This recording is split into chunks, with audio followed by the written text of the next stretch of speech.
One. Hi, everybody. Welcome back to the Finding Loot podcast. This is a podcast where we talk about video games, life, and whatever we really feel like talking about. I'm Yeah. Ellis. And I'm Jesse. I'm having some water. So, Of course you are. we've kind of worked this out, behind the screen. And we're doing these bi-weekly, right? Yeah, for now. Until we get some more interesting, stuff and more time. Yeah, because the main reason we're doing it bi-weekly is because at the very least, I'm not a very busy person at the moment. Not a lot of interesting happens to me. Yeah. Not a lot of interesting. That's a sentence. I mean, hey, Not a lot of things. We're not English teachers here. We're not grammar Yeah. Nazis. But not a lot of stuff interesting happens. And by making it bi-weekly, we have more of a chance of something of interest coming up. Yeah. So, yay. Exactly. This week we're going to be talking about some E3 aftermath, I suppose. The games that are coming out this year, primarily. Yep. We got one or two. Do you want me to take it off, or do you want to start? How about you start? But yeah, let's go ahead and start. Go ahead. What you bringing to the table, boy? Well, I'm bringing to the table a pretty cool game made by Square Enix. And no, it's not Final Fantasy, though it's very similar. It's called Octopath the Traveler. It's releasing Octopath on July the 13th. Or is it Octopath Traveler? I thought it was just Traveler. I think it's just Traveler, but the Traveler sounds kind of cool. I can see that. Yeah. So. But I've heard about this game. Isn't that the one where you get to like choose a whole bunch of different beginnings? Yeah, you have 8 different characters to choose from. It's one of the biggest things I think about it is that it gives you a lot of freedom that a lot of RPGs are trying to constrict these days. Like, for example, if you look at Fallout 3, you were able to literally become an evil negative character if you wanted, but in Fallout 4, it's kind of harder to do, per se. Yeah, all your evil options are, I don't think I'll do this. Yeah, and then in Fallout 3, it's like, I want to blow up a town. Huh, you can do that. Yeah. I feel like it's companies realizing that a lot of their players didn't really pick the evil options very, they didn't really pick them too much. And they're like, oh, people aren't picking them, we don't need to make them. But I mean, I could be wrong on that. Could just be weird direction. But I'm always down for freedom of choice in these games. So tell me a little bit about this. What is the story? What are we trying to accomplish? Good question. They have kept a lot in the dark about this. I had played the demo a tad bit. The biggest thing is that I think it has a D&D build where you have like 8 different characters that come together to form this party eventually, but they all have completely separate stories and where they're all different part of the world. And they're trying to keep as much secret about this world of Astora as they can. Okay.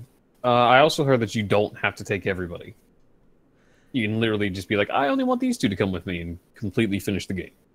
Yeah, I think that's very true. It has a Final Fantasy build where you can choose who's in your party, you can choose who's not in your party. Okay. Is it turn-based combat, or is there any combat at all? Kind of explain what you do in this game. As far as I can tell from the trailer, which I might put up in the podcast, we don't know yet, it is turn-based. It's like I said, it's going back to its roots of the original Final Fantasy series, where it's going to be very much pixelated turn-based combat. You get to choose what attacks happen, what magic is being used, and you're facing these huge pixelated bosses. It's going to be kind of cool. Yeah. Hey, how dare you get bored? I'm just a little tired.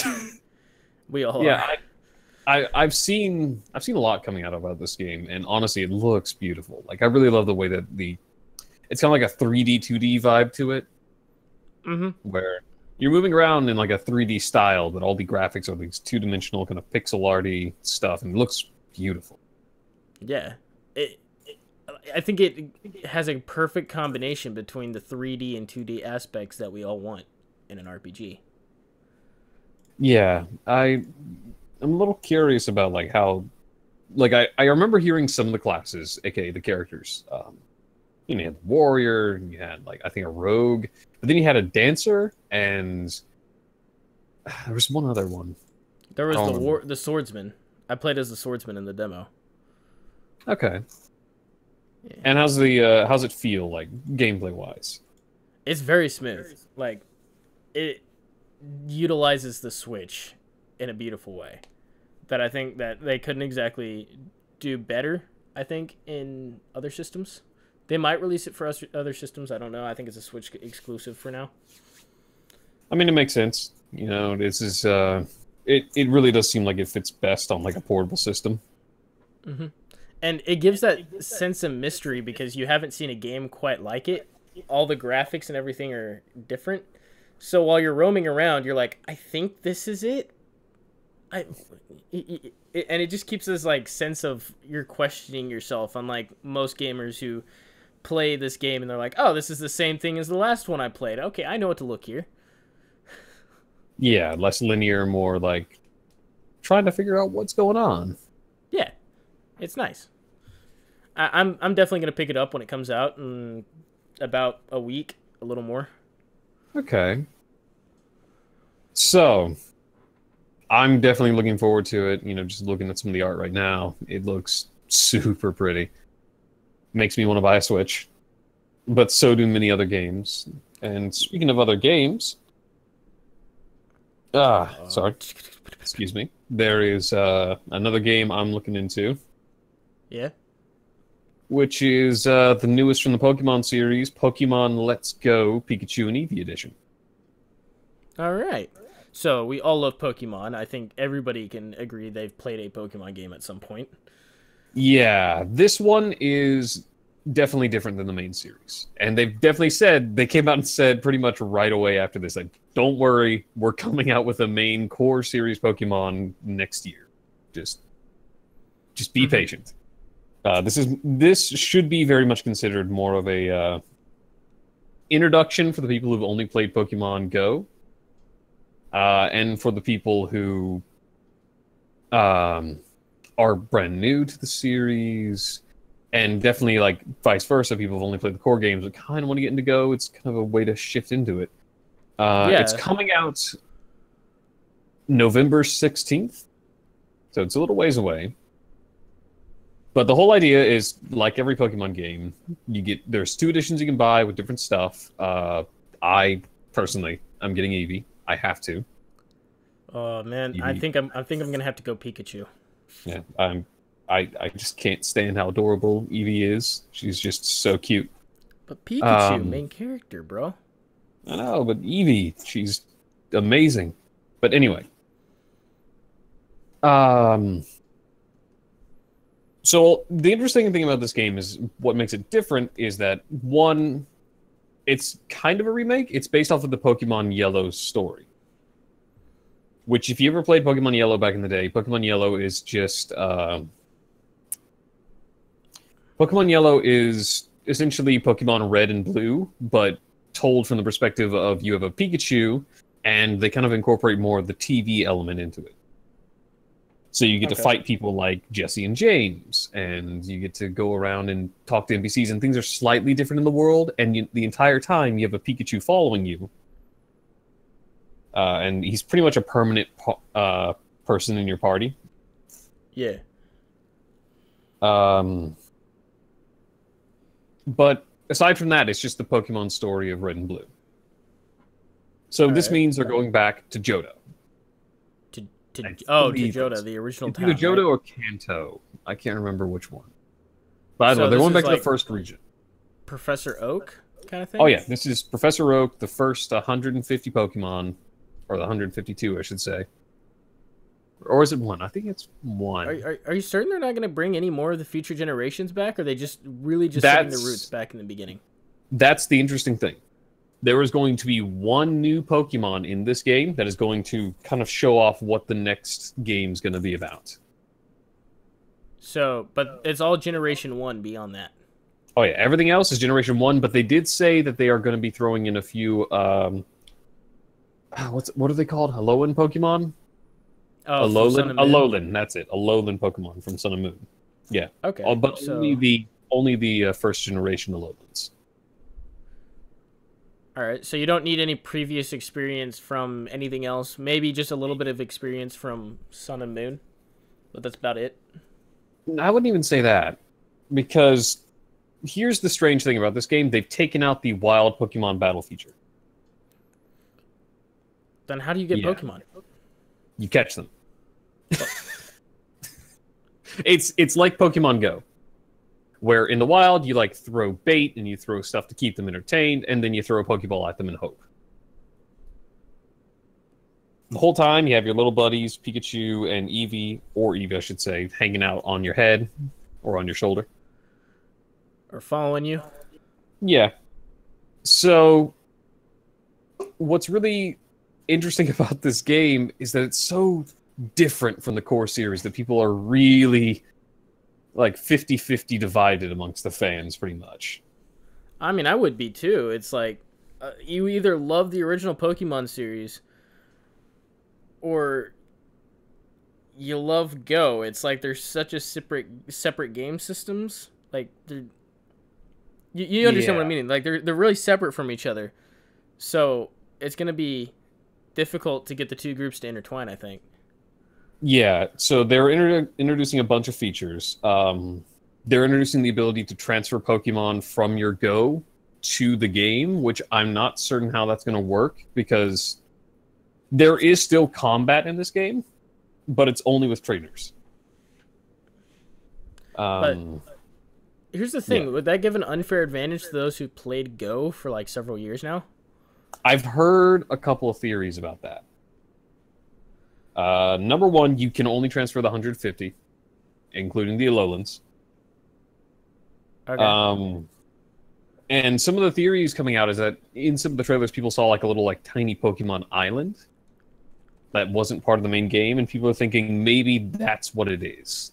That you can transfer Pokemon to that island from Go and just hang out and interact with them. Because they do, kind of like in the previous recent games, they have this little way of interacting with your Pokemon, where like you can pet them and like play games with them. And since this is going to be on the Switch, you know, a little bit more fluid control with that. I think people were mainly just kind of... A lot of the disappointments coming from the fact that the first Pokemon game, like official Pokemon game, on a console that in a long time since the Wii U is not another core series. It's an offshoot. But they definitely said, don't worry, we are bringing a core series to the Switch next year. So we're all excited to see how that's going to end up.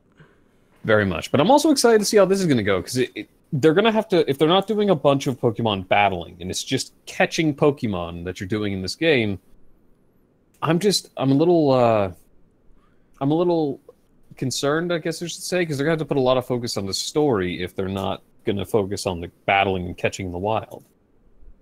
Well, yeah, I mean, okay, the thing about me is I've always played Pokemon just for the sense of catching Pokemon. I don't remember a single story from the Pokemon series, so that's going to be weird for me. It might be a little off-putting. Yeah, well, don't worry. You can catch them, and there is multiplayer. Yes. 2 trainers, 1 game. Which means you both now get you gotta get a Switch, man. We have to record this together. I know, but both trainers throw the same Pokeball at one Pokemon to help catch it. Who gets it? I don't know. Who gets what? I honestly don't know. That's kind of been a debate. It's like, do both people get it? Does only one trainer come out with a Pokemon, or do they both get it? Like, no one knows. Or at least if they do, I haven't found out yet. Huh. It's definitely a departure from the main series. They're dipping their toes in new water, which I'm actually happy about. They're not forgetting. You need to change up instead of just adding new Pokemon. So I mean, it's gonna bring new fans to the series as well. Maybe make a couple old fans unhappy, but I think they'll still play. Yeah, but also they guaranteed like, don't worry, we have a brand new core series Pokemon coming out for the Switch next year, which we got to keep an eye out in the Let's Go game, and we're gonna have to look around and see if we can find that special Pokemon, the one that's gonna hint towards the next generation. Okay. Which I'm a huge Pokemon nerd. Like, on Discord, I have a Pikachu as my emblem. But, which is weird because I'm picking the Eevee edition. But... yeah, how dare you? You betrayed it. It's crying. I know. It's shedding tears of sadness. I'm sorry. I know a little bit... Oh, I know a little bit, and by a little bit I mean a ton about Pokemon. Especially Eevee. Because every game I seek out an Eevee, and I keep them, and I, like, evolve them into whatever I need to fit my team. Here's my question, because I know a lot about Eevee. There are three evolutions of Eevee that focus around interaction with the trainer. Okay. Espeon, Umbreon, and I think it's Flareon? Not Flareon, it's the fairy one. I don't keep up on this, so I'm in the dark here. Yeah. So either way, there's three Pokemon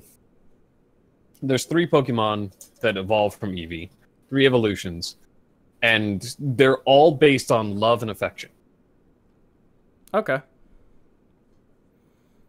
So my question is, at Sylveon, there we go. Umbreon, Sylveon, and Espeon. So my question is, will you only get about halfway through this game before your Eevee evolves from all the love and affection people are going to undoubtedly just pour into it?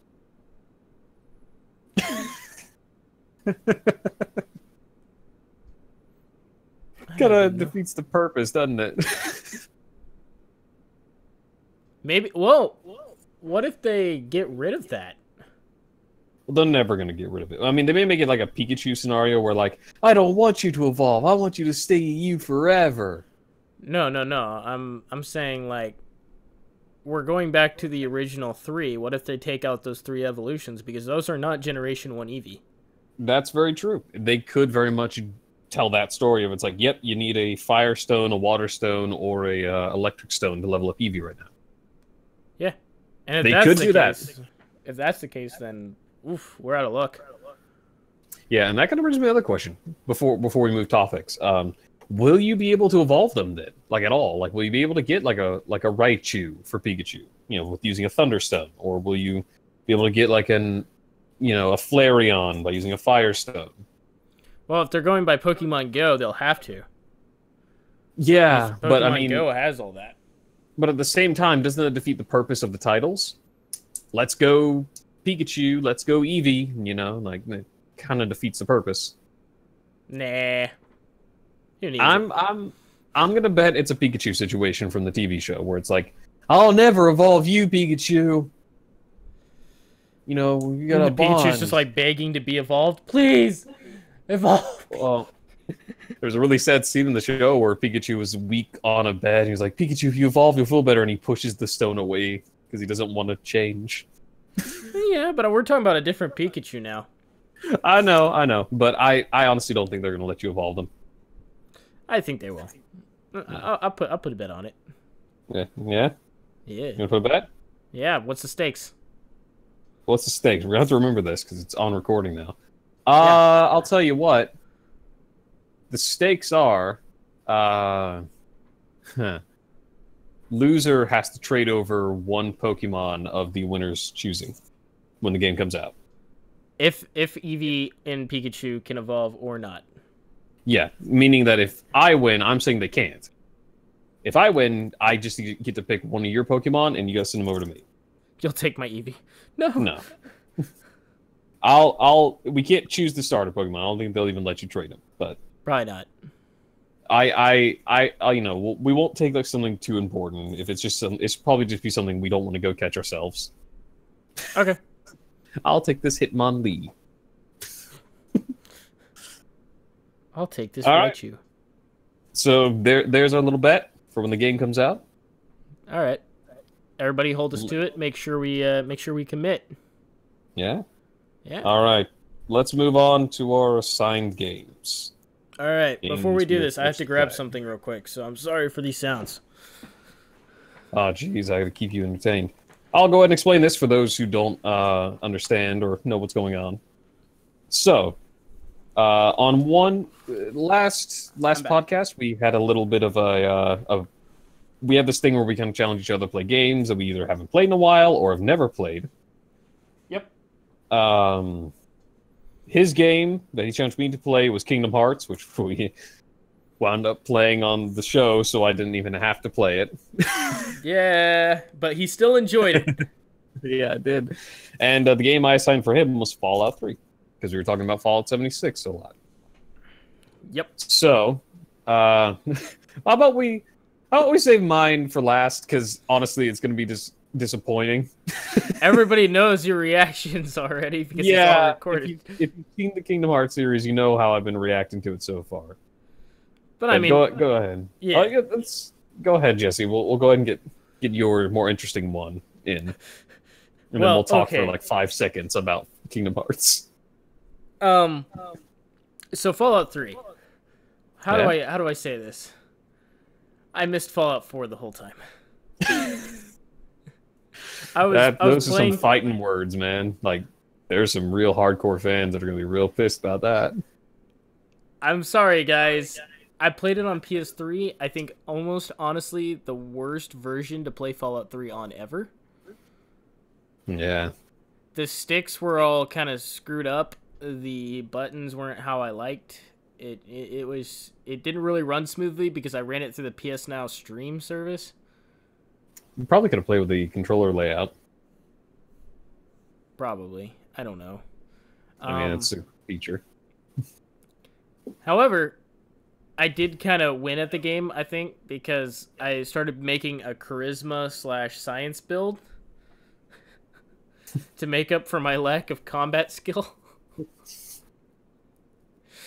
So allow me to enter into your service. I would walk up to random town members and stuff like that, and I would convince them to get me money. And Moriarty, like, I just walked up to him. I was like, "Hey, tell me where my dad is." And he's like, "Oh, I saw him last over heading towards the radio station." I was like, "You don't want my money? Nah, who needs it?" What? That's something interesting about that game that a lot of people say you shouldn't do charisma for, or at least it's a give and take thing where it's like you can skip most of the game with charisma. Mm-hmm. Like a lot of the interesting fights, a lot of the interesting quest lines, you can totally skip by just talking your way out of the situation. Yeah. Which a lot of people were like, well, that kind of defeats the purpose. But at the same time, and other people are like, no, that's just another way of playing. So I mean, it is. It's just like choosing not to do stuff in the newer RPGs. It's like, I don't feel like doing that. You don't have to do it. Yeah. It's very true. It's like Skyrim, for example. You can beat Skyrim in like 5 hours without any of the side quests. Yeah, in those in the older Fallouts, I love playing the high science character. Yeah. Because I love repairing my guns and going out that way, not really being able to talk to most people. Because it just leads in interesting situations all the time. Are you talking about like Fallout Tactics, Fallout 2, and Fallout 1? I'm talking about 3 in New Vegas. Oh, okay. I was like, there's really only been 3 Fallout games that are old. Okay. Anyway, what else do I say about the game? Well, I mean, like, how far did you get in the story? Like, let's talk about your experience with that. I didn't get very far in the story. I played like 6 hours of it, and I did mainly side quests because I wasn't interested in the story. You don't want to go save your dad? Nah, forget him. That's basically what I made my character do. I was just like, who needs it? All right, so how about let's break this up into categories. We have story, gameplay, game quality, so like stuff like bugs showing up and all that. And then overall last thoughts, final thoughts on the game. So you did story, let's talk about gameplay. Gameplay. Like I said, other than the sticks and controls being a little wonky and it losing frames every now and then because I was streaming it through the PS4, it wasn't bad. You can noticeably, like, from going from the PS4, or not the PS4, but Fallout 4, and then going to Fallout 3, you can definitely tell some major changes that could make or break a person depending on which game they started first. Yeah. Specifically, like the aiming system. You could not aim worth a darn in Fallout 3 without VATS, in my opinion. Oh no, it definitely was built around VATS. And which I don't like VATS because I like I'm an RNG type player. I run and gun, so I don't like having to stop the game and being, oh, I'm gonna shoot this person in the head 5 times. Oh, you're not a tactics man? No, I'm definitely not a tactics person. Okay. But I mean, overall, it's a good game. It's just I don't think it was built for me more. Because Fallout 4, where I could go around and I could aim if I wanted to, I didn't have to use the VATS. It was great. So. Okay. How about over time? Like, how do you feel the controls have aged? Have you noticed any, like, not even just compared to Fallout in general, just in games in general?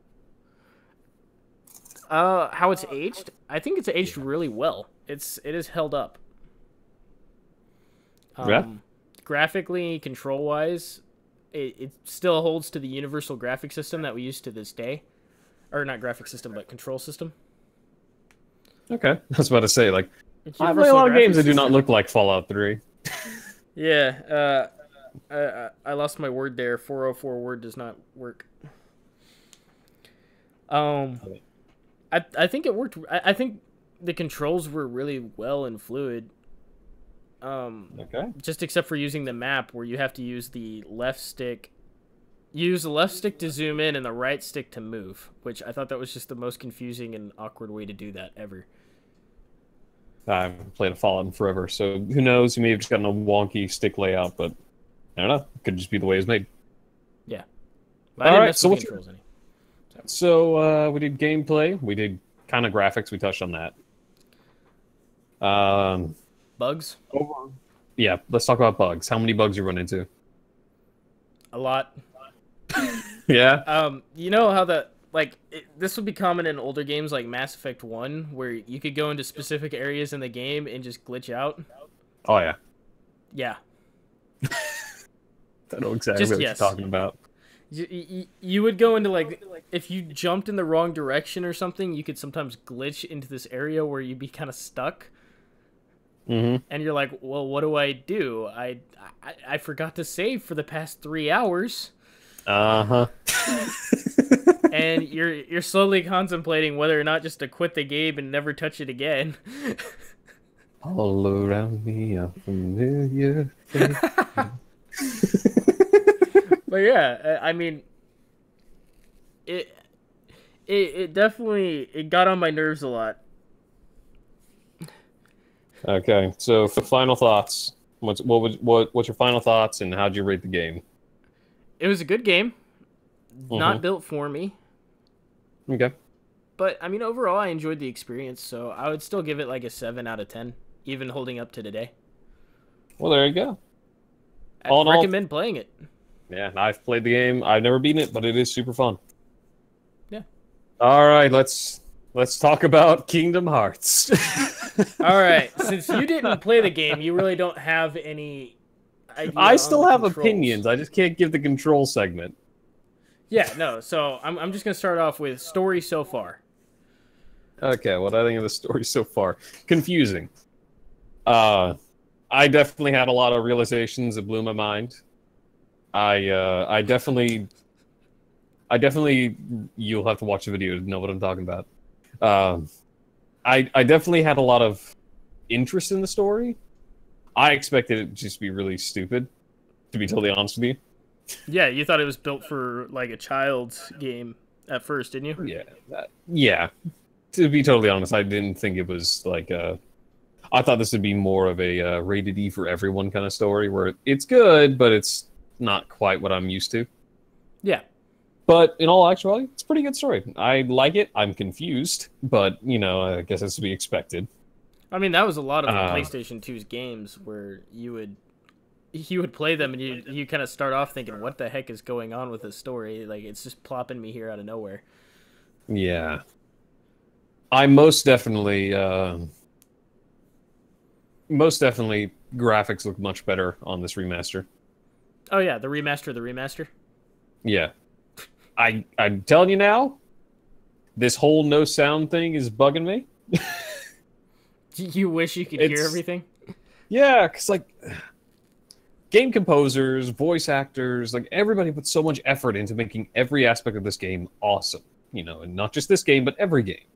Yeah. And being only able to see it and not hear it really kind of takes away from that. Like, I can't even hear sound effects of weapons hitting. Like, that's purely because we're watching on Discord. I have to watch him on Discord, and I can't hear his sound. Yeah, speaking of which, if anybody has an answer for that, please let us know. Oh, yeah. We would be so grateful. The answer may be that we have to pay money, but...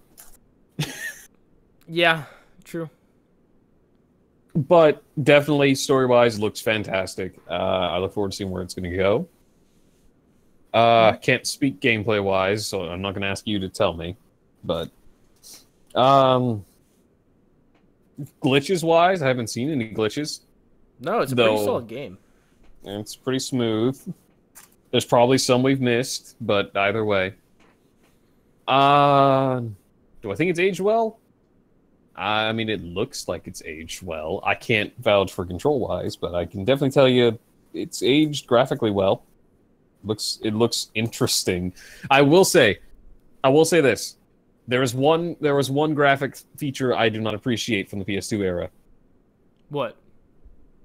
The one image faces. That bugs me. That bugs me a lot. Like when we met Phil from Hercules. That forever sourpuss mouth. No animation to it, whatever. No, whatsoever. like he'd occasionally have an animation, but it didn't help. Yeah. What about the constantly speaking faces whenever they had lines? That's just an old game. Yeah, that's just an old game thing, and it's super entertaining. They even do that kind of now sometimes. Yeah, just depends. I mean, it's kind of funny. Oh yeah. Overall, just watching the game, not playing it, I'd give this game 7 out of 10. Because same as you. Because man, oh man, I feel like that'd jump up to an 8 if I could actually hear the soundtrack. But well, we might figure that out one of these days, and we can replay it then. Or you can play it yourself. Yeah, I have the remaster over there. You could play it yourself. I very much could. All right, so we're going to take this opportunity to go ahead and give ourselves new assignment games. All right, so I'll let you go first. Yeah? So you don't have anything prepared? No, I don't have anything prepared whatsoever. Okay. Let me give you a look-sees over all this stuff. Okay. Well, wait. I want to wonder. Are we? I want to wonder. Okay. Yeah. Are wonder we me. Going... Pizzazz you. I can't word today. Are we going with older style games, or are we going with newer style games? Anything really. Okay. So any game. As long as we own it, that's the one stipulation. Can't give each other a game that we don't own. I'll mail it to you in 3 to 7 business days. You can play it. I'll get on it. Okay. You know what? How about we do themes? Just something kind of moving forward. Like we'll just kind of both of us have to choose a game in a similar genre. Okay, so like, if for example, if I said platformer instead of, like, yeah, and we'll alternate whoever gets to choose the genre. So like, I felt like I chose it last week because we both chose RPGs. Yeah. So what platform do you want to go with this week? Like what genre, I should say. What's the one that we both hate? I know I hate platformers, but I also don't own many platformers for that reason. I could go with racing. I mean, we don't have a lot of racing games, and I don't hate racing games. we would both play Sonic Transformed. Like 6 Yeah. years. How about we implement that next week, all right? We'll think it over a little bit more, kind of talk that over, but for now, I got a game in mind for you. What? You brought it up earlier. I want you to play Mass Effect 1, if you still got it. I own it for like 5 different systems, so yes, I There still you go. own it. Mass Effect 1, great game. One of my favorites. Yep. Play that one and enjoy, because it's super fun. Okay. What you got for me? Lay it on me, Daddy. Question mark? Good question. What do I have for you? Oh. I want you to play Demon Souls. Oh, no. Yeah, I know you own that. No. Yeah, I do. I know for a fact you own that, so. It's not that it's a bad game, it's just the controls have aged so poorly. Have fun, buddy. Must beat at least 2 bosses. Oh, well then in that case, if you're giving me like a thing you have to get to this time. Don't you dare tell me I have to beat the game. Oh, no, I'm not going to tell you have to beat Mass Effect. Let me think of a mission that's kind of halfway through. Oh, well, how many bosses are in Demon Souls? There's a lot less. There's like, I think 7? Maybe 6? I don't know. Okay, well, if we're trying to challenge each other at least halfway through the game, I'd have to look up how many bosses there are. that's what I'm doing right now. Okay. If we're going halfway, because that's a lot more than what we did last week. You'll have to beat 3 main missions and at least 10 side quests in Mass Effect. That's not that bad. Yeah. That's if you want to go halfway, like 3 to 4 main missions is. Oh, I know exactly what it is. Okay. You have to do the. There's one particular mission that is the halfway point of the game. Okay. And let me look it up. Have you got the list of bosses for me? Yes, I do. All right. So how many do I have to beat? There's actually 1, 2, 3, 4, 5, 6, 7, 8, 9, 10, 11, 12, 13, 14, 16 Oh, wow. bosses in the game. Yeah. Wow. Yeah, are you certain you're up for this? So I have to beat half of 16. 8 bosses. That's like I Dark don't Souls think I can 1. beat 8 bosses in 2 weeks. Well, fine. I'll give I you. know that. I'll give you. I know 6. that at the very least you can do the thing I'm going to give to you. But Yeah. Okay. I'll give you 4. I'll give you 4 bosses. all right, I think I can do 4. But if you can go farther, go farther. Yeah. Same And with Vermeer. Vermeer. That's what I have to do. Yeah. You have to beat Vermeer. Vermeer is most of the way through the game, but it is so quickly. It'll pass so quickly. Okay. Yeah. And I have to do at least 10 side quests as well. I'd say 10 side quests at the very least. And then you have to... you can't just jump straight to Vermeer. You have to do the other 2 quests before that, which means Pharos and Novaria. So every main quest before Vermeer. Yeah, every main quest, you have to get all the NPCs, because you should have them all by Vermeer. So you have to have all your friends on ship. You have to at least beat 10 side missions, which you can explore planets. Requirements, man. You're gonna have to send me this in like a Discord chat. It's pretty easy, really. Just get everything I possibly can You know until Vermeer. You know what? Halfway, Vermeer is like 60% of the game. Just beat the 3 main missions leading up to Vermeer. Okay. Yeah, and 10 side quests, and you should be good. All right. Well, and if that's the case, then you have to get at least to the armor spider. Don't even know where that is, but all right. It's in I'll work on it. Fang Tunnel. Cool. I don't know where that is either. It's I'll World work 2. on it. See what happens. But I believe we're wrapping up, or do we still have a little bit more time?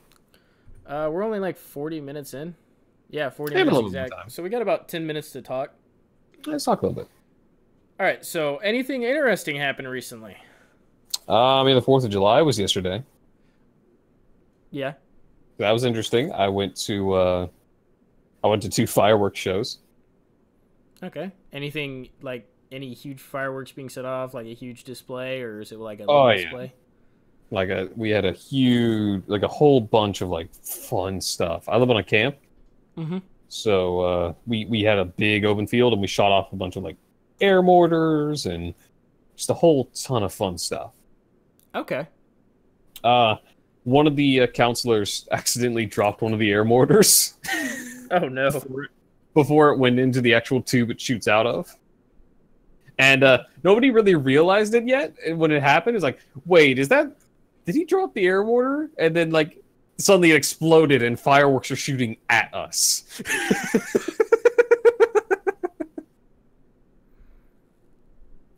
Did anybody get injured in this stage of events? Oh no. It was super funny because like he was like walking away all cool, and then like we were like, did he drop that? And then it started sparking and sliding across the thing we set it on, and then boom, just fireworks shot at us. Well, I can at least say that I didn't do anything that interesting on the 4th of July. I heard you went to a party. Yeah, I went to a party at this guy's house that I didn't even know. It was kind of interesting. My friend just invited me on a whim. He's like, "Oh yeah, you want to come with me? There's going to be a pool." I was like, "Cool, sure, let's go." How's it going, dude? Sup, homie? Oh, have you never played House Party? No, I haven't, but I think I've seen it on Game Grumps. How's it going, dude? How's it going, brah? But yeah, after that, we went over back to my friend's house and we watched the fireworks. He lives on this huge hill that we got onto this like platform that his parents had built about like 6 feet up on his hill. Yeah. And we watched the fireworks, and you could see the whole city's worth of fireworks from that one area. Oh, that's nice. It was so cool. Though I didn't light any fireworks by myself because it's illegal to fire fireworks in my area. Yeah. I lit a few. Did you light any for me? Maybe. We'll go with yes. We'll go with yes, but considering I did not know. I was busy thinking about all the pretty colors, man. Try not to have a seizure, try not to have a seizure. But, I mean, aside from that, I mean, it was the most fun 4th of July I'd had in a while. Yeah, nothing much else going on right now. Running a game of D&D every week. Yep. You and me are going to be in a Fallout game of D&D pretty soon. Yeah, somebody's playing a dog. Oh, yeah? Got it. Our party's an interesting one. I'm from the past, full-on Fallout 4 style. I got frozen in a cryo freezer while trying to fix it because I'm a mechanic who works for Vault Tech, or worked, I should say. I'm Jesse, going to be playing a Crater of Adam individual who knows nothing about the world and is addicted to Psycho, but he's melee. Which is what Psycho's for. Yeah. We also have a ghoul who's super lucky and doesn't care about the world. Sup, smooth skin. A dog. And a Do we have a and death another human. No, we're having another human who is a suave but slimy con man. Ah. Okay. Yeah, essentially. Good. So that's our party makeup right now, and boy, is it going to be interesting. Be rooting for us and please donate so we don't die. No, I'm joking. Like We're this not gonna be video putting so we don't these. die in D&D. We're not going to be posting these, but No. we'll definitely come back with stories. Yeah. We'll definitely come back and tell some fun tales. Like I've been DMing a game of D&D for about a year now. Yeah, how's that been going anyway, by the way? It's been going great. So currently, the party is in. They started in one country and they've moved on to another for a little bit. Yeah. They're in a northern country by the name of Para. Para. Para. Currently, they're in the search for a mythical blade called the Moonblade. Sort of a Excalibur type deal where only a true king can pull it from its sheath. Only a true king of Aldrian, which is the country they started in. Okay. And it was stolen away by frost giants and taken to Para a long time ago, and they're off to go find it. A lot of mishaps and misdirections along the way. You know, heading off different directions. Party members getting arrested and put on trial in front of the Jarl, because Para is very much a Nordic-inspired country. Getting stuck in side quest, probably. Yes, very much so. You know what? I think the perfect way to end this podcast would be with one of the funniest events from that whole saga that's been going on right now. Please tell. Okay, so I've made Para very much an anti-arcane magic place. Yeah. You know, like they follow a set of gods who are very much against magic, like of the arcane variety. Yeah. These two being Cord and the Raven Queen, for those who are familiar. And I've kind of made them more of an arcane spies. Not a true lore thing, but I've made my own world. Mm-hmm. And they have other gods there, but those are the two primary in the kingdom. And it's very much a Jarl run. Like there's a High Queen, there's a whole bunch of Jarls that manage the holds. It's a very much Norse, Skyrim-y kind of inspired place. Okay. So, the party arrives, one of them being a bard by the name of Randall, and they were given a mission: go find this necromancer who's been causing trouble for the hold of Hofnir. Yeah. It's like, all right, cool. They go find him. Turns out the necromancer, in his own way, is trying to help people. And the Jarl said, if you can bring him back alive, you get a bonus reward. So they're like, all right, we'll bring this guy back alive, you know, but one of us has to stay behind to make this deal, because he doesn't trust the Jarl. He wants one of us to stay behind with his minions. If the necromancer doesn't come back, minions kill their friend. All right. So, the party heads back to the city. Yeah. At this time, the two reasonable players, the two kind of essentially called by the party the mother and father of the party, are away.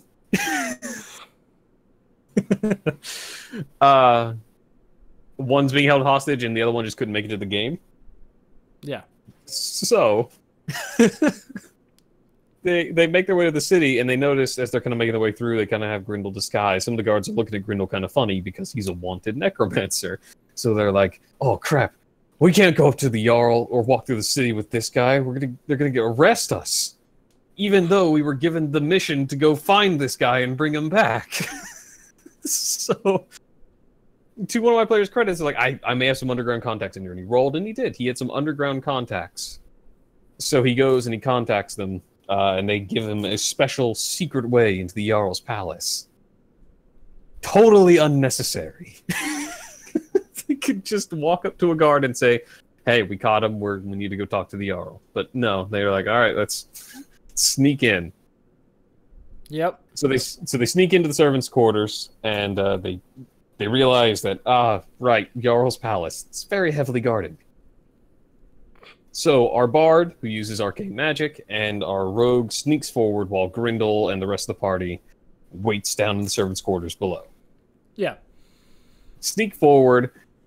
Randall the bard's using all sorts of arcane magic, and Faye's using, his natural sneakiness as a rogue, mm-hmm. to make their way up to the second floor, and they're almost caught in the janitor's closet when Randall's like, "All right, you know what, Faye, just stay here. I'm gonna go talk to the Jarl." So he polymorphs himself into a spider, sneaks underneath the guarded outside private quarters door into the Jarl's personal family domain. Oh my Sneaks gosh. sneaks into the Jarl's room where he can see him and his wife just having a nice relaxing evening, preparing for bed. Yeah. Sneaks back outside, past the main door where the two guards are, and just outside of the Jarl's own personal bedroom door. Reanimate, gets himself back up, he's back to being a normal half-elven bard. Knocks on the door. The Jarl opens the door, sees him, immediately pulls out a spear, because no one is supposed to be back here. Puts two and two together, because he's already met this guy, and he's already been a bit shady, and puts two and together like, oh, okay, this guy's a bard. So, the arcane magic being so despised here, and with him using arcane magic to sneak in here, he is put on death row. He says it for a trial tomorrow to defend his innocence. So has the trial already gone on, or? Oh yeah, it has. This is a while ago. So the party's like, oh crap, well, we gotta go fix this. And they run back, get their friend they left behind, the father of the party, essentially. He comes back, defends Randall in court, and calls out the beliefs of the Raven Queen and Cord as idiotic.